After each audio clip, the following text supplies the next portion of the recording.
Morning. Call the meeting of the Municipal Airport Authority to order. Agenda items in front of us.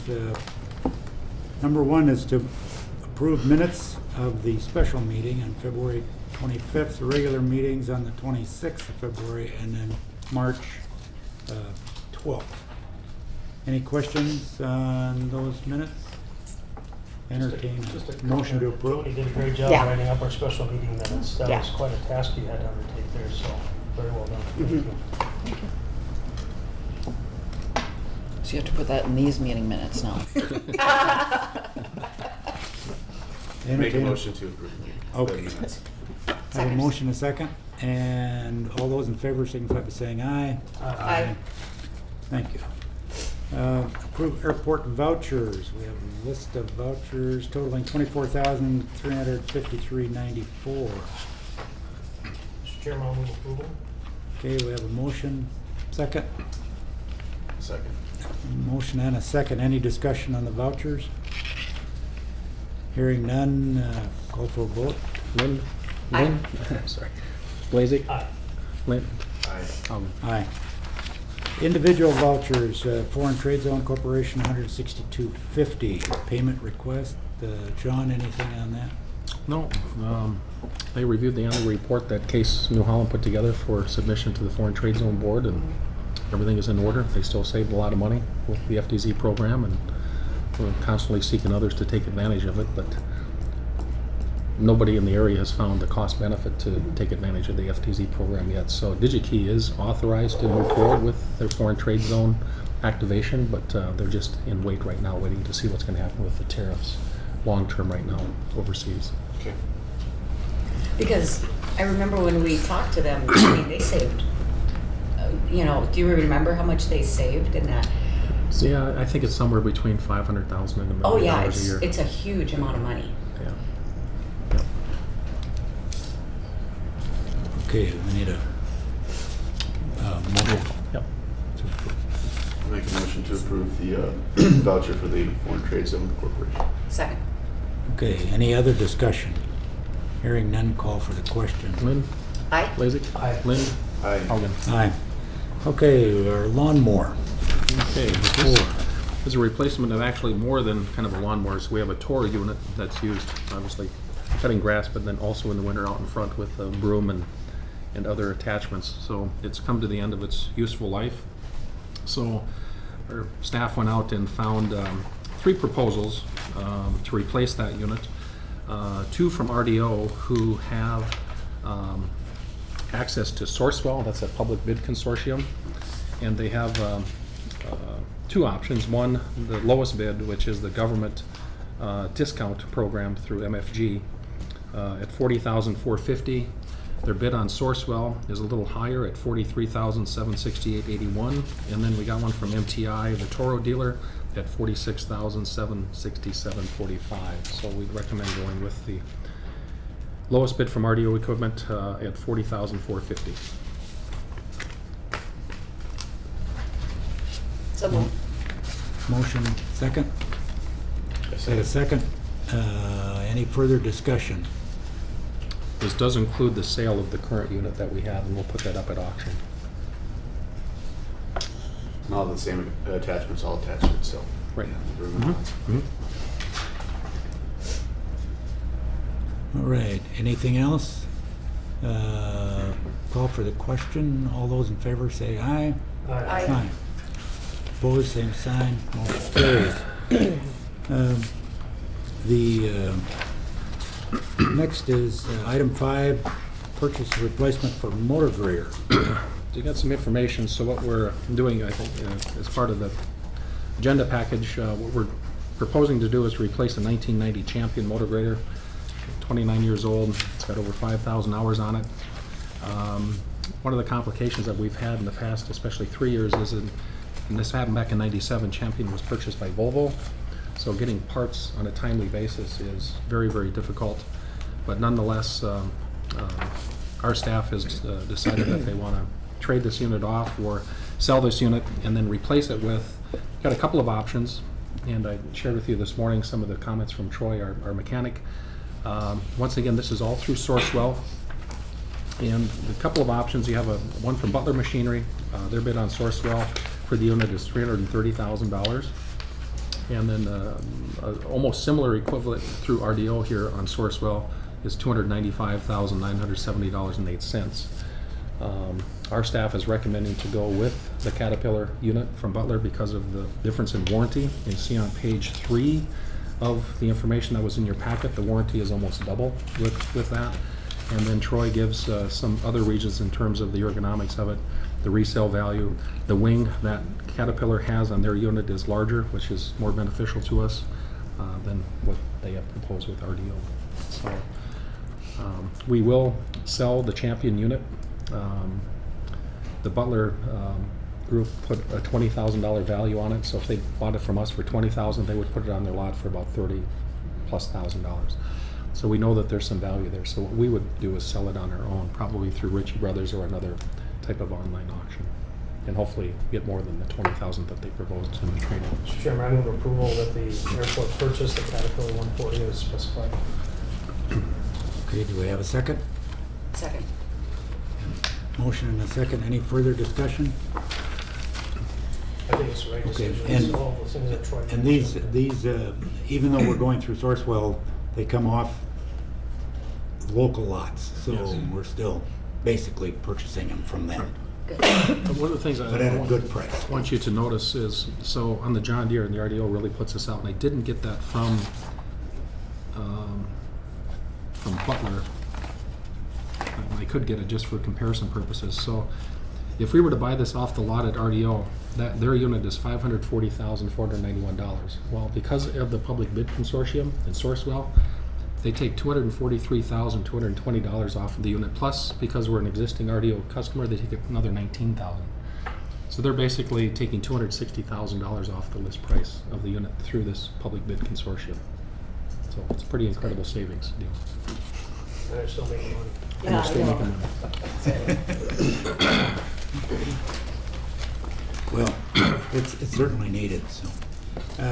All right, any other discussion? Call for the question. All those in favor say aye. Aye.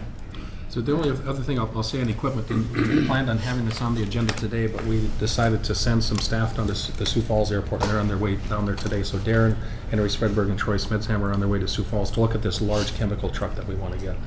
It's and Stacy had looked at the bid package that the Sioux Falls Regional Airport Authority had put out for this unit just a few months ago, and conferred that we could piggyback off of that bid. Correct. There's nothing that requires that you put something like this out for public bid. So this would be the last, we'll hopefully bring that forth at our next board meeting, be the last, I think, large equipment purchase that we'll have. Eric was over at the shop yesterday and looked at our current chemical trailer and truck, and yeah, it takes about 30 to 40 minutes to treat the runway right now. And this truck will cut that almost in half, so. Yeah. Anyway, that'll be coming forth at the next meeting. Needs have changed since we bought that. Yeah. All right, item 6 is request for the gas main easement on the north side. Yeah. So Kyle Katurba, I think that's how you pronounce it, from Apex called last week on behalf of the city of Fargo with an urgent request that we allow for Excel to install a gas main along the south edge of 36th Avenue North at the request of piggybacking in an existing water main easement that we have with the city of Fargo. And they literally want to do this work tomorrow to get the water main in, or sorry, the gas main in there. I don't have any issue with them putting the main within an existing easement. It's here for your information and to put on the public record that we approve an easement. There is a drawing or an aerial photo that was included in your packet. And, use your approval today. I'll call him after the meeting, and they'll probably start this afternoon doing that. They've already moved the snow off of the field to get the locates done. And I believe they're trying to expedite this in the event that they have to put a dike or something around the wastewater plant. This would block their access to doing that. So it's something that the city had asked for, and I don't have any issue with that.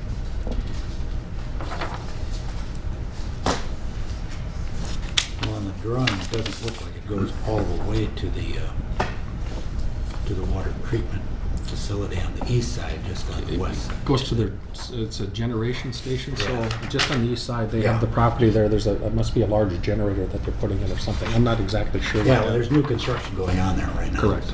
Yeah. It's a central generation station is where it terminates. Okay. I don't know exactly what a central generation station is, but I'm assuming generators. Maybe the commissioner knows. I'm not sure. Dave, do you know what they're doing with that?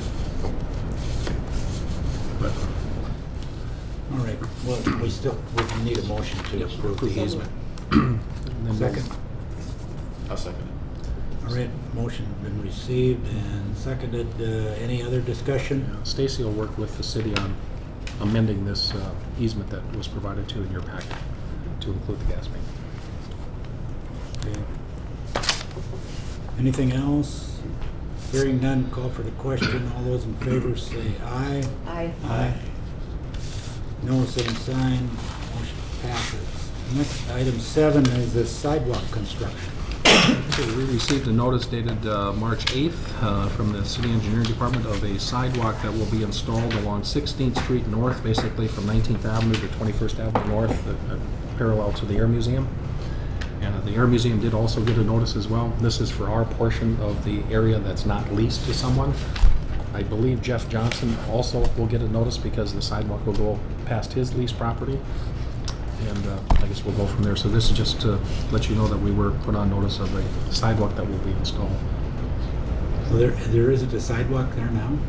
No. Just a walkway, parking lot. I think a parking lot and then Grass Boulevard. Mhm. Yeah. So, Okay. You don't park there for NDSU games? Everybody parks there and walks. You have to walk in the street. There's no parking lot, but there's no sidewalk. Who will be responsible for clearing the snow? the Air Museum for their portion, and Rebo for our portion, and Jeff Johnson for his portion. I don't know if Jeff knows that yet, but Okay. They did require, and I don't know how far back this goes, the Air National Guard to clear all of the snow off of the sidewalk from 32nd Avenue North, basically down to 23rd. Everything adjacent to their leased property, the Guard is out maintaining that sidewalk outside of the fenced area. And they do, because I run there. Yeah. So, I know that one's clear. Now if we could get US Bank to do the corner. They don't. I wonder how come they don't have to if everyone else does. I don't know. Probably no one's I'll look complaining. into that one. Yeah, I said no one's complained. I think so. Especially that's the most pedestrian used of anything. Oh, yeah, I mean, it really is. I will look into that one. That's crazy. Well, will that impact the clearing of snow? Because if it's a boulevard, then now you're gonna have to pile snow somewhere else because you're gonna have a sidewalk that has to be cleared. Again, I think we're too sidewalk happy. I don't know why the hell we put a sidewalk right there. There's no need for it. Yeah, there's really no need. I just don't understand it.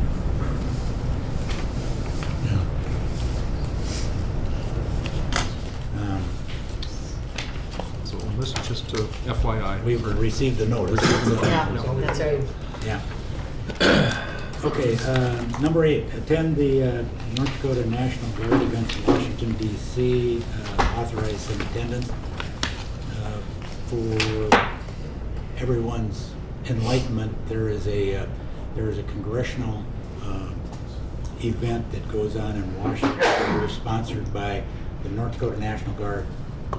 And it's also the city of Grand Forks and the city of Minot. We do a joint reception in there. We do congressional visits during the day and get some briefings about military issues, and it's a very good joint event. It's only a one day really event, meetings and a reception that night. So we'll go in one day, back the next after the event. So, anyone care to make a motion to authorize that? I'll move approval. Second. Second. I have a motion. Any other discussion on that? And there are several people from Fargo who go in, various people paid for in different ways. I know the chamber pays for some. I think we've paid for 2 in the past. And it's just It's a good event and to lobby for current issues. Well, lobby. We enlighten our congressional delegation. We don't lobby. Educate. Yeah. All right.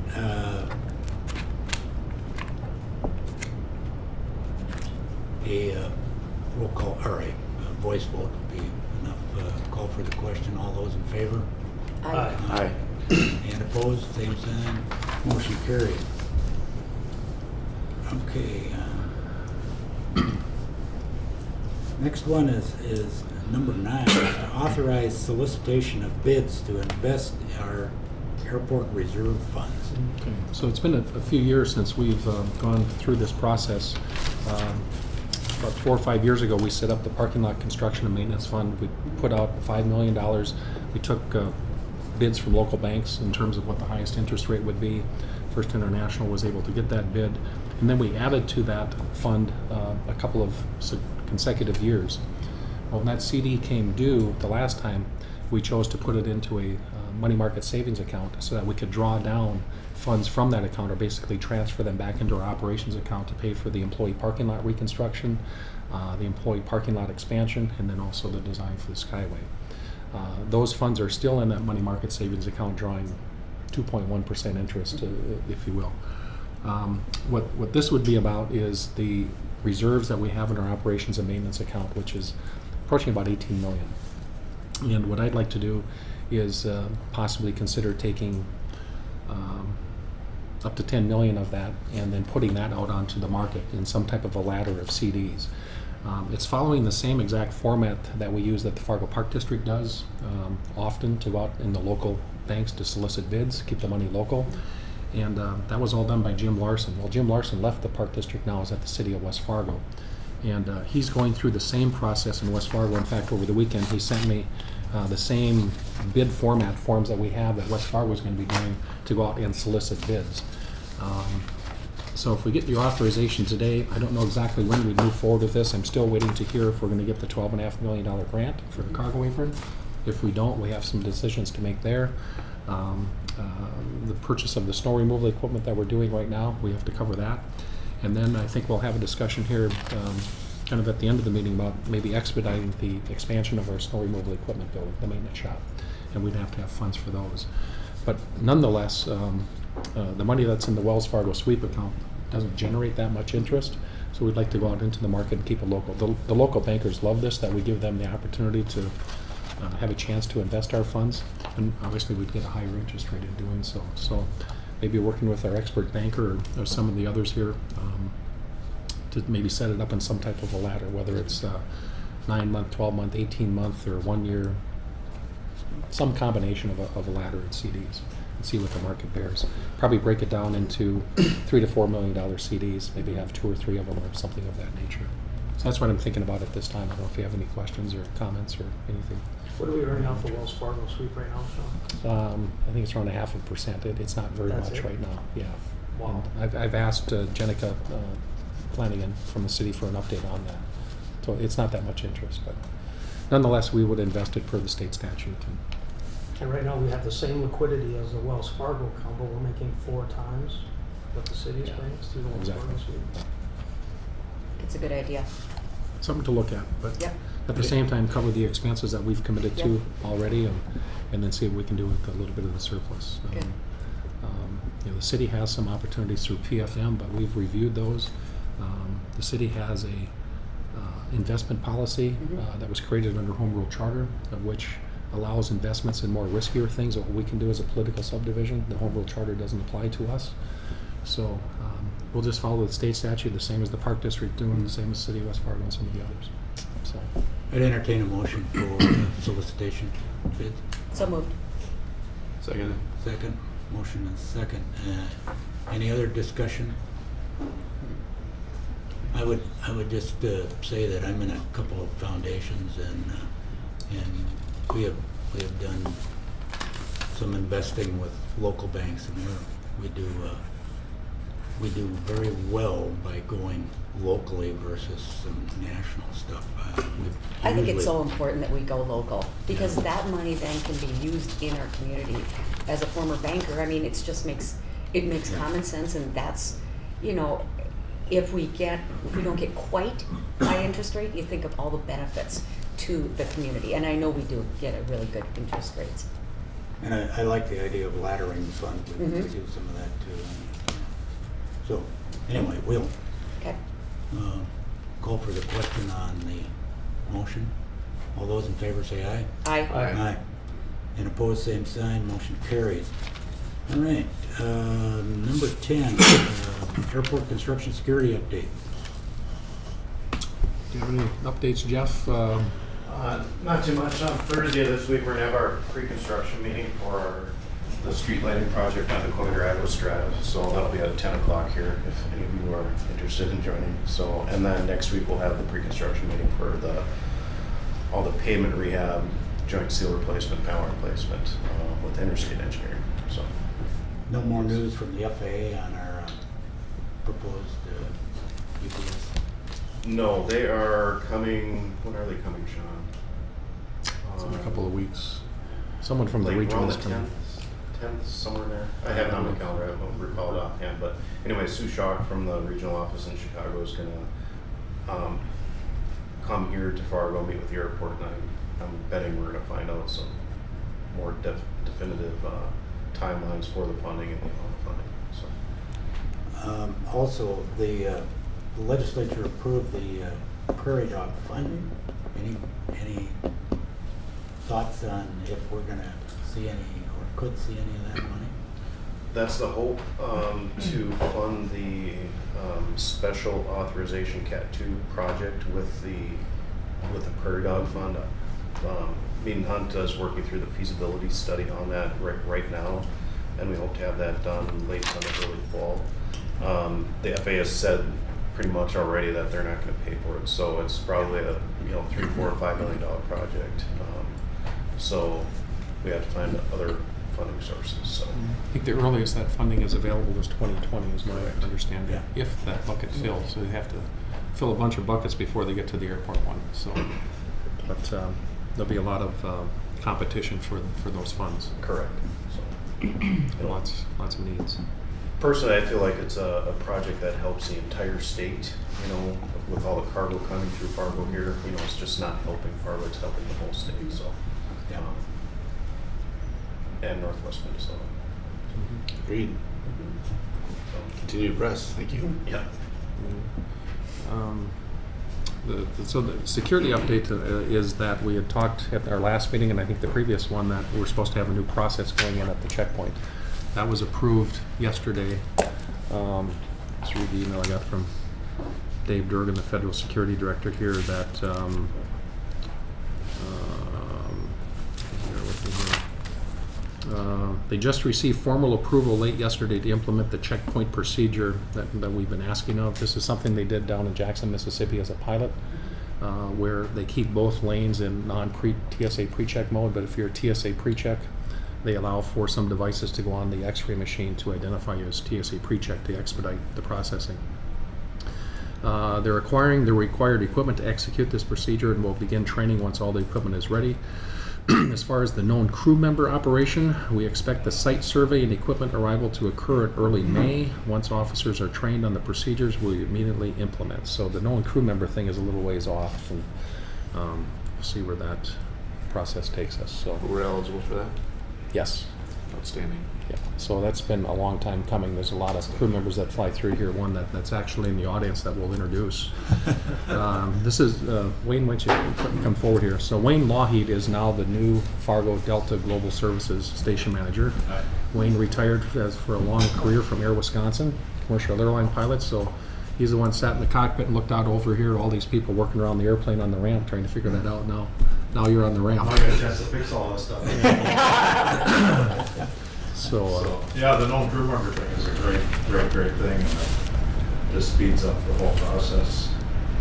Sometimes passengers don't understand why we get to, even though we're taking them somewhere, then why do we get to go first, so this will eliminate that, so I've been pushing for it since I was still flying here, so. yeah. So Nice to but, meet you all, thank you. yeah, so Wayne was just coming on board at our last board meeting to take over the Fargo station for DGS. So there's still some regional and district supervisors that are in and out of the station. assisting with TDY employees to right the ship. Saturday morning, I sent out a notice that Delta had lost their computer systems. They were down, and that was a Verizon issue that happened on their fiber someplace, and then miraculously in the afternoon, those systems came back up. Yeah. Sounds like. And Delta did fly in their emergency equipment, what do they call them, ARCs, I guess? Ours, yeah, and then it actually comes with a NOAA too when we start using it, so those are still downstairs in the office in case something happens here coming up. Basically, it's a self-contained, runs off the, if we have to, off the satellite even, if Wi-Fi goes down, so we'll be able to, and it's self-contained as far as power too if need be, so we'll be able to keep things going here coming up this spring. Well, Wayne, we know you have your work cut out for you there. I told somebody I'd love to solve problems, and they assured me I'd have lots of fun. So.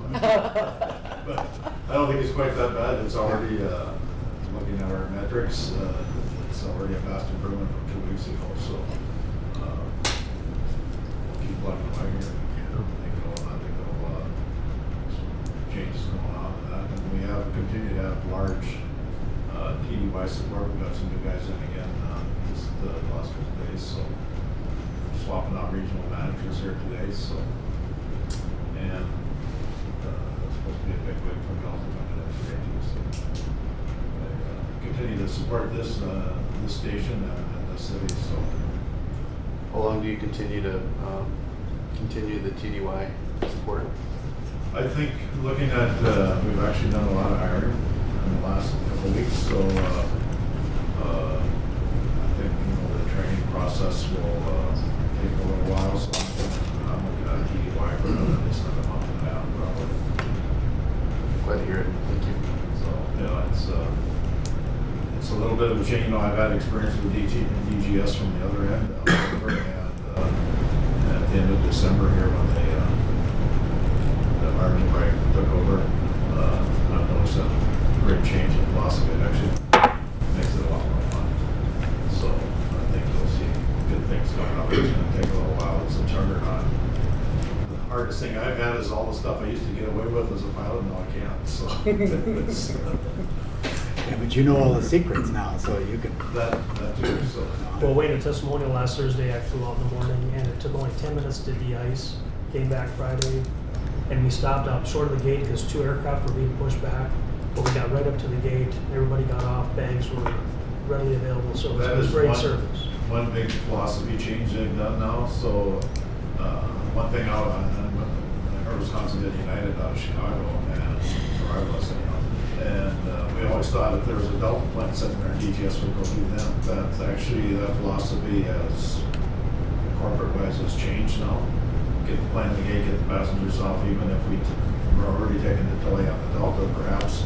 So get those people off and on their way, and those should take 10 minutes to do that process on the other end. So should be no waiting anymore. So. We had a dead battery on a 717 aircraft a couple days ago, or when was? That happens, and I know, and I've never got a specific what happened, but I know it's easy as a pilot even to leave the master on, because you typically get off the airplane at night, and the servicing is already on board, and so the lights are all going, and you forget that the cockpit instruments are still on yet, so that's your sign that. So that could be it. I haven't heard any suggestion that there's anybody in the station, but I came to work in Boston one time when the airplane was sitting like this, off to one side because, the ground had got in there and opened the crossflow valve as opposed to the ground door. So things happen, but, that's, unfortunately, that one was a little tougher, but it wasn't, if I recall, the battery wasn't terribly low, and that's actually an easy fix. We can actually put power onto it and it'll actually charge itself as opposed to a complete dead battery. Well, it's nice to see the emergency equipment for the computers now, if they would fly in a new de-icing truck. Well, actually, in the de-icing, we've got one that's sitting there that's, for lack of a better term, he said, but it's we got some good equipment there. I'm working with the GSC. I used to farm for 25 years, so I know how to fix joiner and everything. So I've already troubleshot a few things for them. So we're getting some of that equipment out here. Okay, anything else on security? No, Could I Commissioner. just ask for a favor? So we had our first flood preparation meeting yesterday, and so could either Sean or somebody from his office be at the meetings? I think symbolically that would be important, and we want to all be on the same page. And I think it's very important that everybody's there, the guard and the school district part, and we all got to work together. Obviously, we hope for the best, but we got to be on the same page. So if there's some way, I think that'd be a good thing, and symbolic is another part of it too. Yeah, I wasn't able to yesterday, but I think some of us watched it. yeah. And that's great, but you get what I'm saying. Yeah. It's a very, I mean, the president of NDSU is there, everybody's at the table, and it's very important. And obviously, it doesn't, you ask me, the flood doesn't look like 2009, but you don't know. We didn't like in Right. Nebraska, they had huge, anyways. If you don't mind, I just think it would be a good thing. Yeah, we were, that was going to be my closing comment was, I know the city was open Sandbag Central this morning. I heard the mayor on the radio being interviewed this morning, and so it's starting. So tomorrow we have 4 hockey teams showing up tomorrow, charters. So Swift Air 737s starting at 1 o'clock through about 4 or 5. I don't know if there'll be four planes here tomorrow. I don't know who's working them. I think it's WFS or Jet Jet Center. Center worked the basketball team. Yeah. So, and they did it just on the remote ramp. They ended up bringing them up to the ramp because of poor communication from the NCAA to Swift Air. So when Swift Air showed up, they thought buses were coming to get them off the ramp, which wasn't true. So they waited for a half hour for buses that were never going to come. And that's what Jet Center was told. That's what the captain was told. And everybody on board's going, well, all our cars are parked out here. And they finally got it sorted out and got them up to the gate. But that was Jet Center was doing They what just they were talked to told. two poor guys from Jet Center had the pit. That was terrible. They were a little more out. It was a little harder than fueling. Yeah, so they got that taken care of. But they'll be going through, I think, WFS, and then I think it's Ohio State and Denver and American National and St. Cloud. So, but anyway, it'll be busy throughout that. I don't know when they're leaving. Sunday, Monday, Tuesday. I don't know. Do you know? Sunday they leave. So we'll have 4 more charters coming back in to take them out on Sunday. So that's all I've got. Snow removal equipment building. So I was at the facility yesterday, and we have more, as we know, we have more equipment on the way, and they are maxed out as far as what they can shelter already, and their needs have grown, and those vehicles are so huge. The door that they're driving through is 22 feet wide, and those rooms are 18-ish, and they're looking at a plow that's 20 feet wide. So 22, it's yeah. 22, so it's the same width as the door. And they said as soon as you drive in the building, the glass fogs up and you can't see anything coming from the cold. And it is the same size as the building. So I see a potential safety issue of either equipment's going to get tore up, or the building's going to get tore up. And so within our scope, we are able to facilitate either retrofitting the current facility or building additional facility for them with things that will meet their needs. So I just propose that we get a architect on staff and get them to draw up some stuff, some ideas, and see if we can get this process moving before it's another year or 2 down the road. So. Because that was one of the key needs that we analyzed about a month ago. Correct. Okay, so just move that Right. up. And if you remember, our architect Terry Strauss said that, you know, metal shop type buildings are pretty easy to design and quick. Yeah, So to qualify for federal funding, we'd have to put out a request for qualifications. So engineering services were good with me, not up to a maximum of 5 years. We just did that solicitation here a few months ago. This board has chosen with architectural services to do it on a project-by-project basis. So what we need to do is put together publicly advertised RFQ, take those responses, evaluate, and then make a recommendation on who to put in place. And we can get that process started now. if you'd like. We do need to get FAA approval on this before we...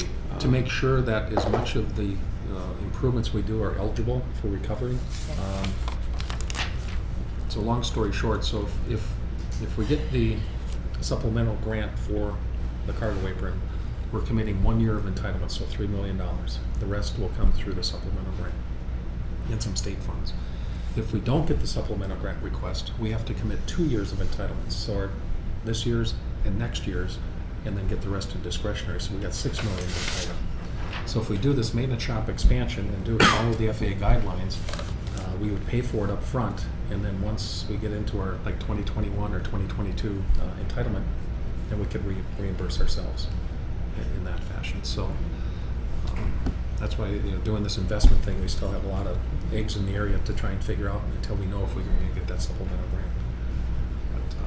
But we want to make sure that as much of the building as possible is eligible. There may be some things in there that the FAA will not fund. We need a larger break room. We need a sleep room. We needed some dedicated tool rooms. I guess feel right now there's grinders and welders. There's all kinds of equipment that our mechanic uses along the edge of the service bay that need to be put into a different room to give them more room. We have a pretty good hydraulic oil distribution room, but we have a need for an electrical room as well, where we work on runway and taxiway lights. That's kind of in a small shop area right now, but there's definitely lots of needs that go there. Our crew would like to double the size of the sand storage unit. It has to be heated. We can store about 250 yards of sand, I think, right now. And Henry was in round numbers talking about that, but we'd like to be able to get up to like 400 yards of sand stored. What we have in inventory right now, we can use up in 1 weekend, but it takes a long time to work with the contractor to replenish that. So if we get a freezing rain event, we could be out of sand literally in a day and a half. And then to call the contractor that we use to go through this specialized FAA-approved sand, it's like sugar. It takes a long time to restore that. So lots of needs. I mean, Eric saw it firsthand. You're all welcome whenever you have time to come over and take a look. Like I say, equipment changed from the late 1980s when that shop was designed and opened to what we have now. It's much bigger. Takes up a lot more room. So I recommend you go over there. It was interesting to see. So, and you'll see right away that, well, every parking spot is taking in here, and we have more equipment on the way. Yeah. I think what we'll find, depending on if we expand the current shop out to the south, which our master plan would show we have room to move it to the south, as we encroach upon the fuel farm that we have, those tanks were installed when the shop opened. They'll probably come to the end of their useful life. We already know from the state that we have to do some upgrading to those tanks. We have until 2021 to do that. It's probably in our best interest to just replace those tanks and get them up to date with the new current state requirements for underground fuel tanks. So that would be another addition to it. You look at the existing shop, we've had some roofing issues with that. We use Dawson Roofing to go through every year and inspect.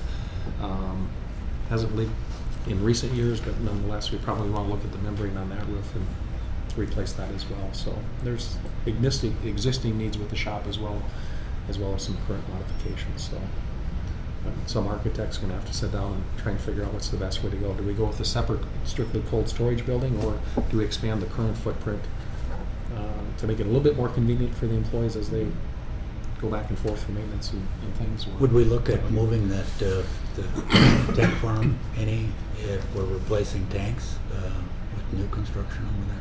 Well, we just have 2 pumps and a couple underground tanks with diesel and unleaded gas, but that would probably just move to the south a little bit. We just keep encroaching down towards the Fargo Jet Center fuel farm in that grass area. In the little parking lotty area, there's 2 pumps sitting there. Yeah. And then Yep. further And I south, know there's the big tanks. Yeah. And then just. I'm just talking about our in the small. parking lot. Again, with Commissioner Pepcorn's comment on flood, is there any plans or things happening with the drain and the lift station on the north side? Well, at some point, they will close this year. As the Red River backs up, they close a flood control structure that we partnered with the city on back after the 2000 flood. They'll close that and then pump the water over County Road 20. I don't know at what point that they do that, but I imagine that's coming up sometime in the next 2-3 weeks. So I believe the city's been up there, exercised the valves and checked the pumps, but at some point that probably will happen. How Okay. often are the flood meetings? It depends. Right now, it's just on Monday, and then if it gets to being serious, then we'll meet more often. But for now, like next Monday at 8 is the next one, so. Is there a mailing list that goes out for that, or an email notice or something? So, I mean, Kemba would probably. yeah. Okay, you know you're welcome, and so just let us know. But I just so we're on, just to give an example of that, and the sandbags, and making sure that you are all well supplied and all that, it's important.